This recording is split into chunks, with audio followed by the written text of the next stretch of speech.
Good morning, students. Welcome to Bindu Dadwal Chemistry Lessons. Our topic for today is extraction of zinc and aluminium. The ores of zinc are zinc blende, ZnS, calamine, ZnCO3, zincite, ZnO, franklinite, ZnO Fe2O3, willemite, Zn2SiO4. Zinc can be extracted from zinc blende by the following steps. Concentration, because it's a sulfide ore, the method of concentration is froth flotation method. Then the concentrated ore is roasted in presence of excess of air at about 1200 Kelvin to convert zinc sulfide into zinc oxide. So on roasting, zinc sulfide gets converted to zinc oxide and sulfur dioxide is produced. This sulfur dioxide can be used for manufacture of sulfuric acid, and thus a byproduct may be obtained. And the zinc oxide that is formed is then reduced to zinc by heating with crushed coke at 1673 Kelvin in a vertical fire clay retort.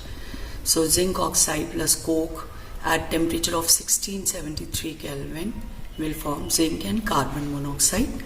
The vapors of zinc formed are collected and condensed. As you can see in the Ellingham diagram, the zinc line is below the carbon monoxide lines. Only at higher temperature the coke line comes below this zinc line.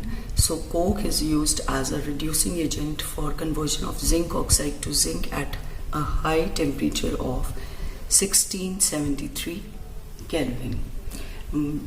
At this temperature, the zinc that is obtained is in the form of vapors. Refining, the impure metal is refined by fractional distillation or electrolytic method. In fractional distillation, we use the fact that impure zinc contains impurity of cadmium, lead and iron. The boiling point of zinc is 1183 Kelvin.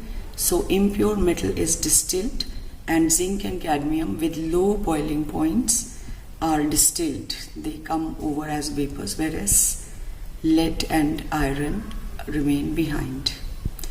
Zinc and cadmium mixture is further subjected to fractional distillation. Cadmium is boiled over, whereas zinc is left behind in the distillation flask. We can also refine this by electrolytic refining method. In this process, impure zinc is made the anode and pure zinc is made the cathode, and electrolyte is zinc sulfate.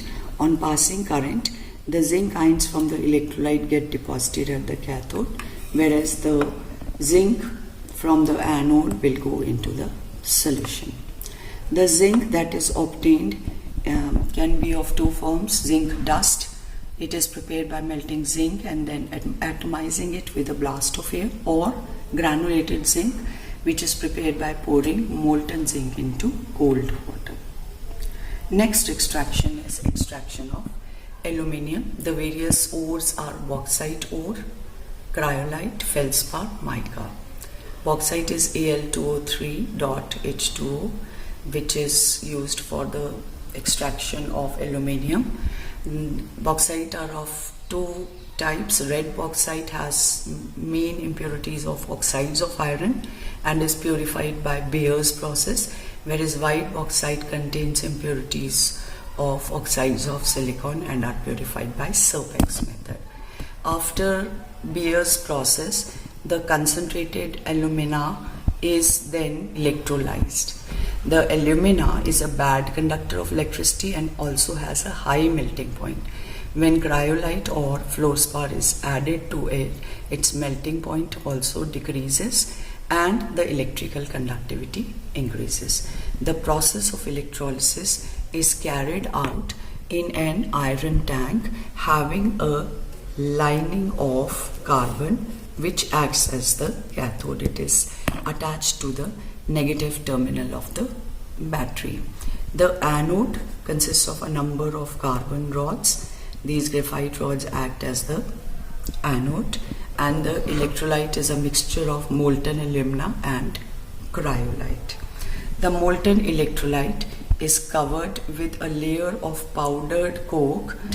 This coke helps to prevent oxidation and loss of heat due to radiation.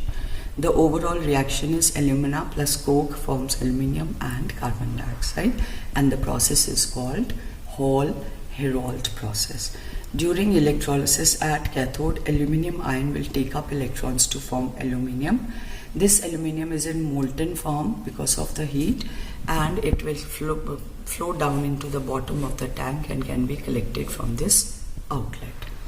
At anode, oxide ions will lose electrons. The oxygen gas formed will react with carbon powder or carbon of the anode, graphite anode, to form carbon monoxide or carbon dioxide. This carbon dioxide escapes. So aluminium is liberated at cathode and gets collected at the bottom of the tank. The oxygen at the anode combines with the carbon of anode to produce carbon monoxide or carbon dioxide, which escapes out. This way, for each 1 kilogram of aluminium produced, about 0.5 kg of carbon anode is burnt away. Because of this, the carbonated anodes need to be replaced periodically. The aluminium metal liberated melts at high temperature of the tank, and being heavier than the molten electrolyte sinks to the bottom of tank, from where it is periodically withdrawn through the tapping hole. This aluminium is 99.95% pure, and it can be further purified by electrolytic refining. That's all in today's video. Thank you. Have a nice day.